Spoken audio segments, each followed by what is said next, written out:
Boa noite, irmãos. Boa noite. Eu queria, antes de começar, dividir uma coisa com você. Um dos maiores anseios do pregador é que o que ele traz no coração para dizer vá direto ao coração de quem vai ouvir. E hoje, em particular, para que os irmãos entendam, aconteceu uma coisa diferente. Porque a dinâmica da pregação aqui, ela tem uma base que acompanha uma sequência de textos do calendário litúrgico. Pela manhã, o reverendo Cid pregou em Mateus 5, versos 13 a 16. O texto sobre ser luz e ser sal da terra. E agora de noite, o texto que ficou para mim é o texto de 1 Coríntios 2, 15. E não são textos correlatos, eles falam de dois assuntos distintos, mas impressionantemente, o que Deus colocou no meu coração está completamente alinhado com o que foi dito hoje pela manhã. Então os irmãos vão perceber a superposição de uma série de argumentos, e eu queria exortar você e a mim com aquela palavra de Apocalipse que diz assim, que aquele que tem ouvidos, ouça o que o Senhor, o que o Espírito quer dizer à igreja, né? Com esse preâmbulo, eu queria então ler o texto de 1 Coríntios 2, e aí nós vamos ler 3 versos, versos 14, 15 e 16. 1 Coríntios 2, versos 14 a 16. O texto diz assim: ora, o homem natural não aceita as coisas do Espírito de Deus, porque eles são loucura, e não pode entendê-las porque elas se discernem espiritualmente.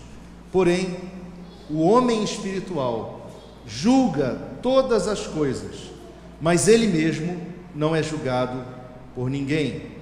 Pois quem conheceu a mente do Senhor, que o possa instruir? Nós, porém, temos a mente de Cristo. Palavra de Deus até aqui. Vamos orar mais uma vez? Deus, humildemente na Tua presença, colocamos os nossos corações para entendermos a Tua vontade sobre as nossas vidas no dia de hoje. Que o Senhor possa aplicar essa palavra, de modo que possamos, Senhor, ter de fato uma vida que gera impacto no entorno onde vivemos. Que o Senhor nos use como cristãos no meio de uma sociedade não cristã. É a nossa oração e a fazemos no poderoso nome de Jesus Cristo. Amém.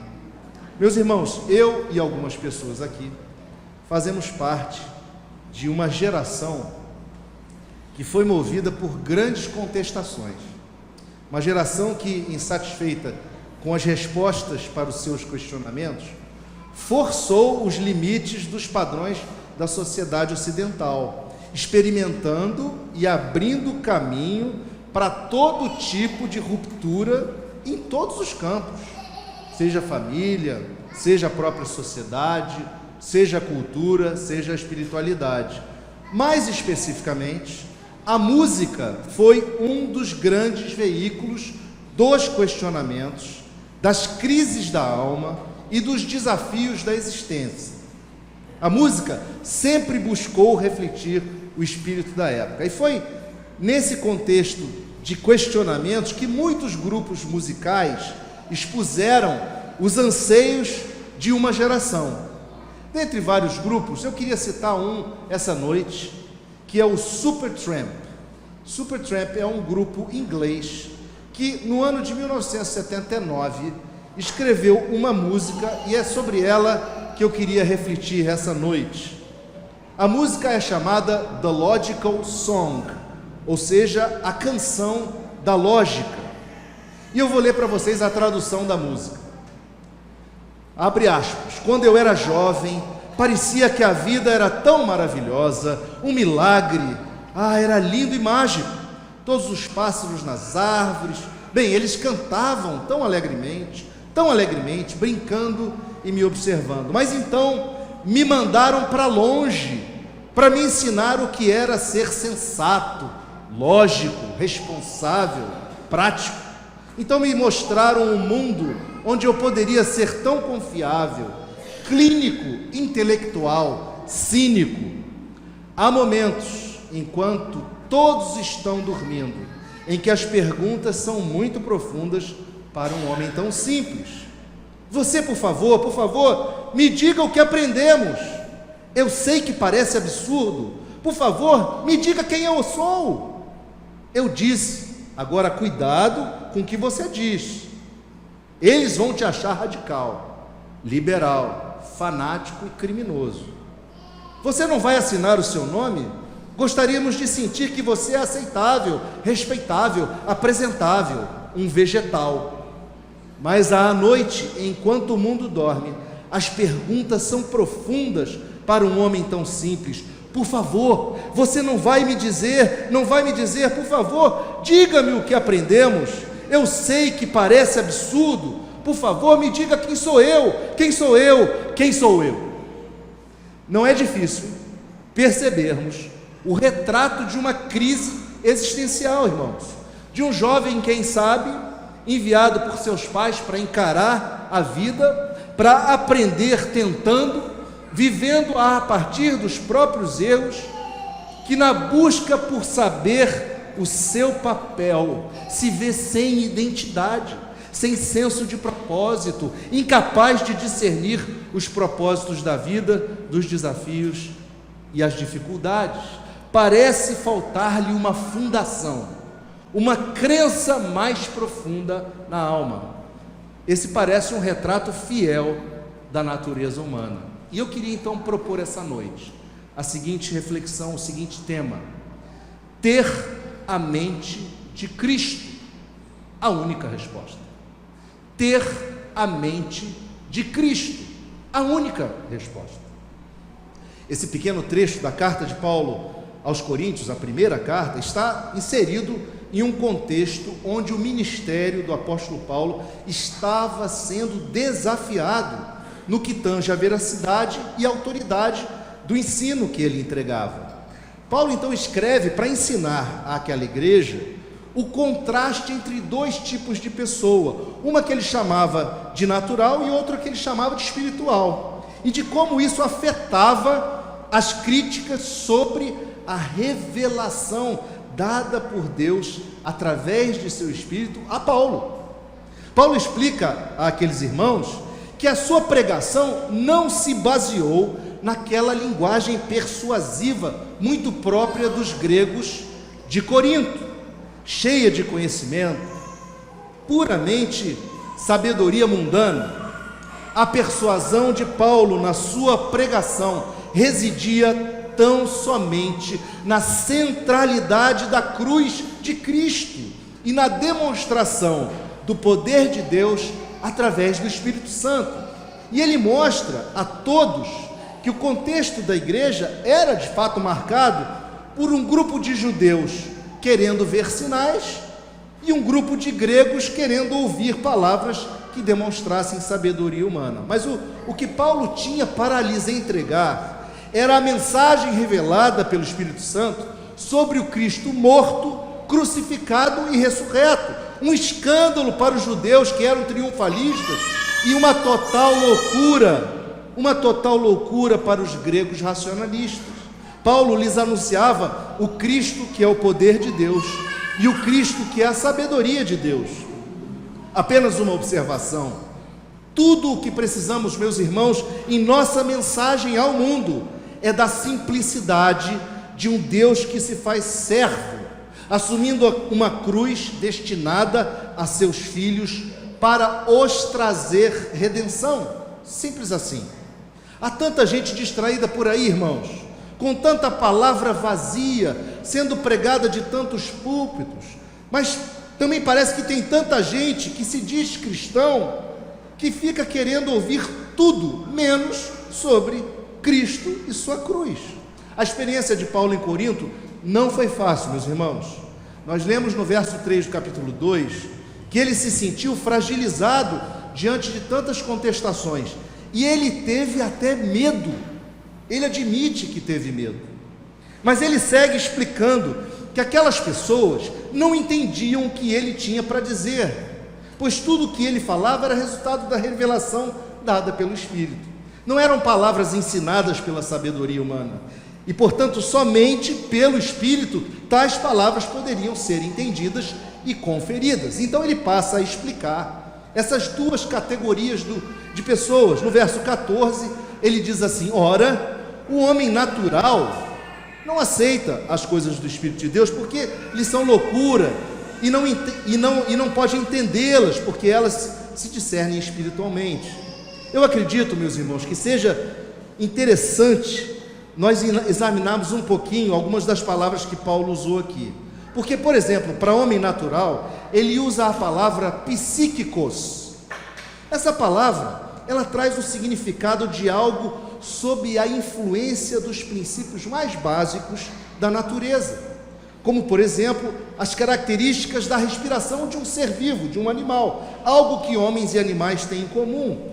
Mas essa palavra psíquicos também é uma palavra que tem associação com sensualidade, com paixões, com os desejos do homem. E essa é a mesma palavra usada por Tiago em sua epístola, quando ele fala de uma sabedoria terrena e animal. Veja lá, Tiago, no capítulo 3, versos 3 a 16, ele diz assim: quem entre vós é sábio e inteligente? Mostrem mansidão de sabedoria, mediante condigno proceder às suas obras. Se pelo contrário tendes em vosso coração inveja amargurada e sentimento faccioso, nem vos glorieis disso, nem mintais contra a verdade. Esta não é a sabedoria que desce do alto, lá do alto. Antes é terrena, animal e demoníaca, pois onde há inveja e sentimento faccioso, aí há confusão de toda espécie de coisas ruins. A palavra animal aqui é a palavra psíquicos. Mas um outro texto, o texto de Judas, também usa essa palavra. E Judas escreve que no último tempo haverá escarnecedores andando segundo as suas ímpias paixões. São estes os que promovem divisões sensuais, psíquicos, que não têm o Espírito. Meus irmãos, essa classe de homem é chamada de homem natural, que é o mesmo que dizer que é um homem que não foi renovado, que não foi regenerado, que não teve o seu coração circuncidado pelo Espírito Santo, e que, portanto, rejeita as coisas do Espírito, não consegue crer nelas, não consegue apreciá-las ou obedecê-las. Essas pessoas não aceitam as coisas do Espírito. E temos uma outra palavra aqui interessante, que é aceitar, que traz o sentido de receber, como quem recebe alguém, no sentido de acolher, como quem acolhe um visitante, de dar ouvidos, de abraçar. É a mesma palavra que Jesus usou quando ele diz: quem me recebe, ou quem me aceita, a mim me recebe. Mas além de não perceber, ou de não aceitar as coisas do Espírito, o homem natural as considera loucura. Então, além dele não aceitar, ele considera loucura. Paulo já havia dito que a cruz de Cristo é loucura para aqueles que se perdem. Um pouquinho antes ele tinha falado isso. Escândalo para os judeus e loucura para os gentios. A palavra loucura também pode ser traduzida por tolice. Tem a ver com a ideia de algo sem sal, algo insípido, sem sabor, algo estúpido. Meus irmãos, sinceramente, não é essa impressão que nós temos quando, em algumas ocasiões, falamos do amor de Deus para pessoas perdidas e elas simplesmente não acham nada demais? Soa aos ouvidos dessas pessoas como algo sem graça o amor de Deus, algo absurdo, algo sem sentido. Na lógica daquela época e na de hoje também, não se pode conceber um rei que deva ser exaltado exatamente por ter sido humilhado. Como que alguém merece devoção tendo morrido a morte maldita de uma cruz? Na mentalidade do mundo natural, é inconcebível, ao ponto de ser algo absurdo, uma grande tolice. Vemos então como o homem natural não consegue discernir sua própria natureza, e nem se a palavra de Deus é verdadeira ou não, ou se é boa ou não. A sua condição interior o impede de chegar a tal discernimento. Sabe, irmãos, precisamos ser muito pacientes, precisamos ser pacientes com essas pessoas, porque se essas pessoas pertencem ao Senhor, no tempo certo elas serão trazidas ao entendimento, elas serão tiradas da morte para a vida. No tempo certo as fichas vão cair e essas pessoas terão os seus olhos espirituais desvendados. Mas enquanto isso não acontece, a gente precisa ser paciente, a gente precisa perseverar e anunciar a essas pessoas, ainda que elas não achem nada demais, anunciar a elas o amor, a graça de Deus, a redenção em Jesus, falar do amor, da compaixão, né, para a vida dessas pessoas que estão sem rumo, para que elas, de algum momento, elas acordem. E é exatamente o refrão da música que eu li. O cantor pergunta: quem, por favor, me diga quem sou eu, me diga quem sou eu.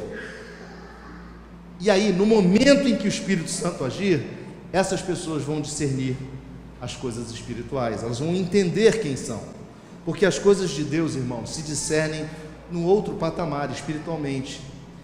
E essa palavra discernir que Paulo usou aqui também é uma palavra interessante, porque é a palavra que tem o sentido de investigar, analisar, interrogar, examinar. E essa transformação que o Espírito causa, e esse interesse por investigar, é algo que só vem do alto.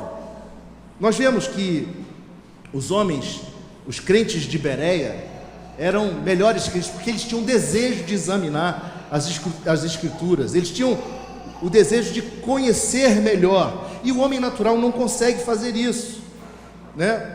Mas Paulo continua e segue no verso 15 dizendo: porém o homem espiritual julga todas as coisas, mas ele mesmo não é julgado por ninguém.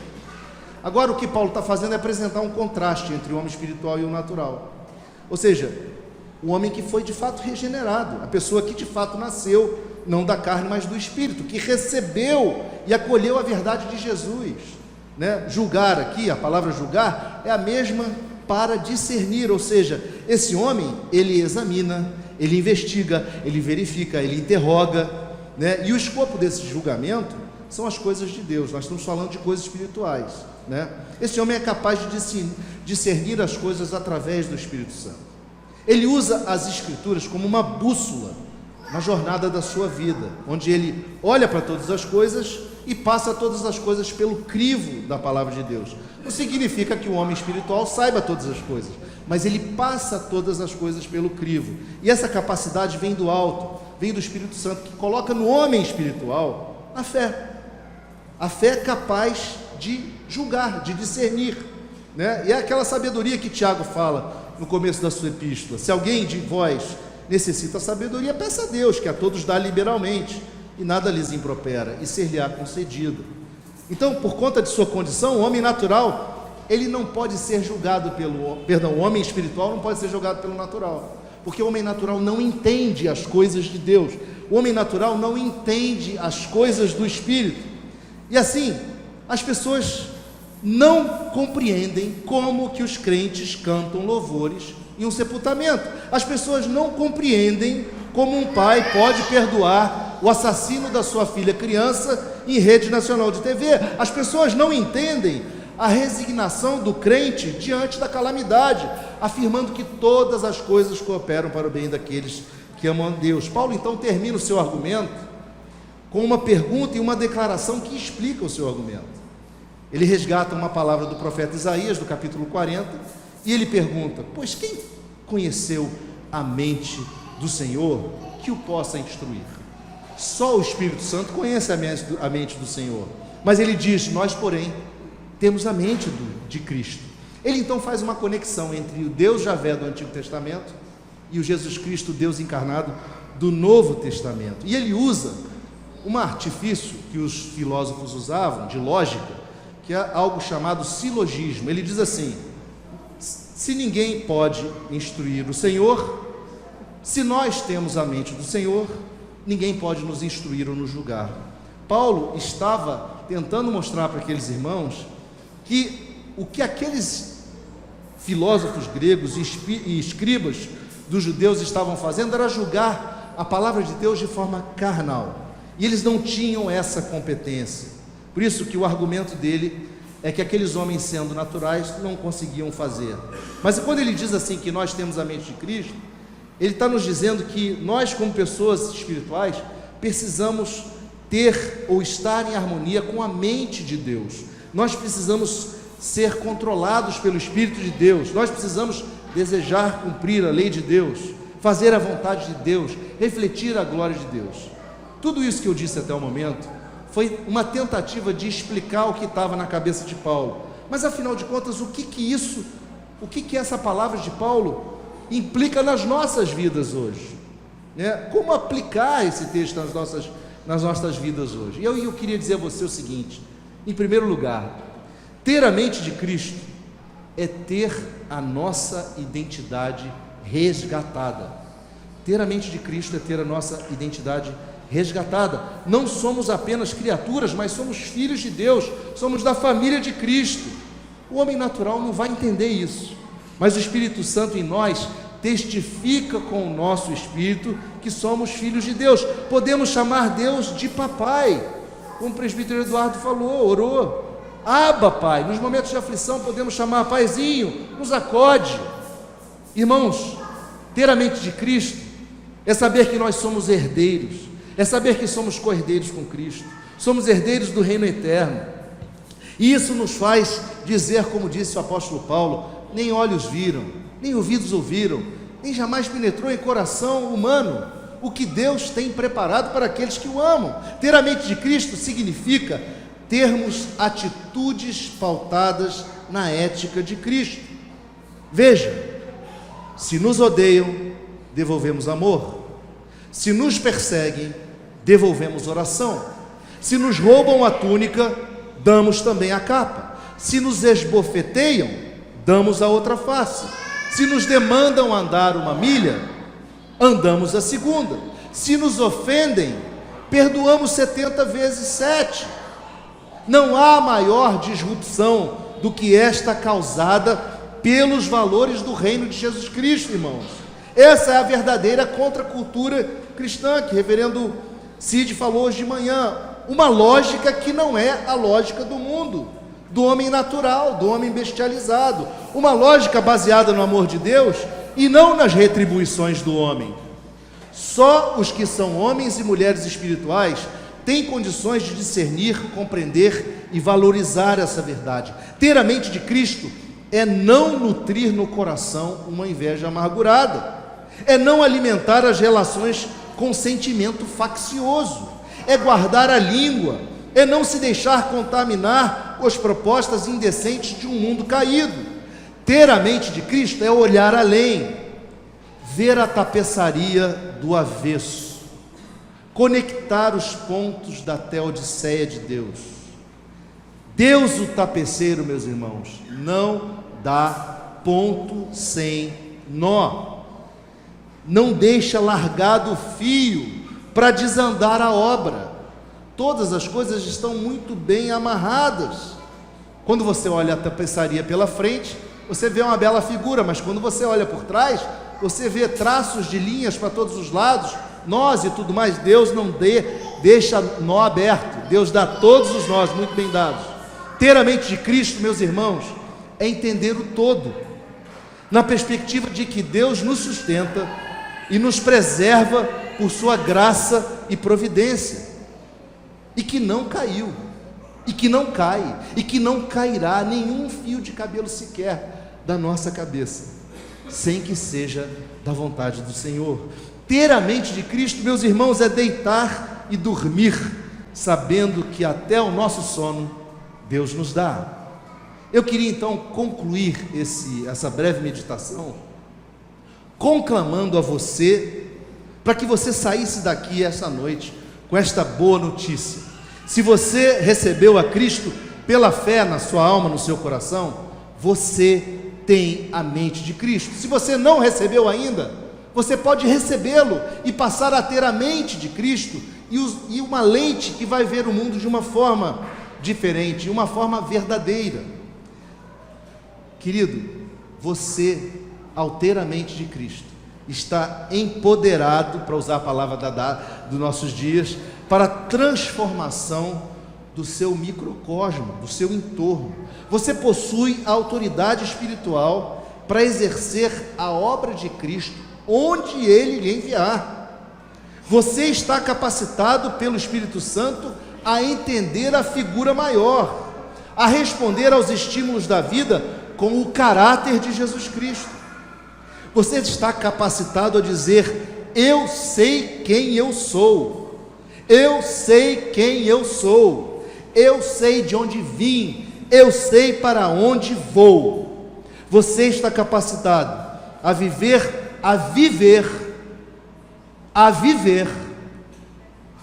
aquela conhecida oração de Francisco de Assis. Você está capacitado a ser instrumento de paz. Onde houver ódio, você pode levar o amor. Onde houver ofensa, você pode levar o perdão. Onde houver discórdia, você pode levar união. Onde houver dúvida, você pode levar fé. Onde houver erro, você pode levar a verdade.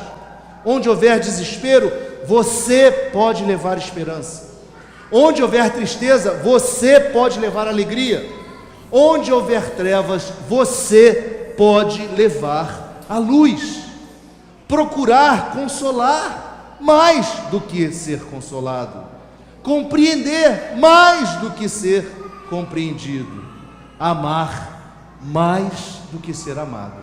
Você tem a mente de Cristo, e isso precisa mudar o seu entorno. Você precisa experimentar a transformação do seu entorno através do caráter de Cristo em você. Essa é a mensagem que Deus quer de nós, muito clara, muito evidente. Nós devemos nos colocar à sua disposição e docilmente ouvir a sua exortação, para que sejamos cristãos verdadeiros, firmes, inabaláveis, seguindo a nossa rota, o nosso rumo, sem vacilar, porque aquele que nos chamou nos levará até a nossa mansão final. Que Deus te abençoe, que Deus lembre você tem a mente de Cristo, a única resposta para os questionamentos do nosso tempo. Que Deus te abençoe. Amém.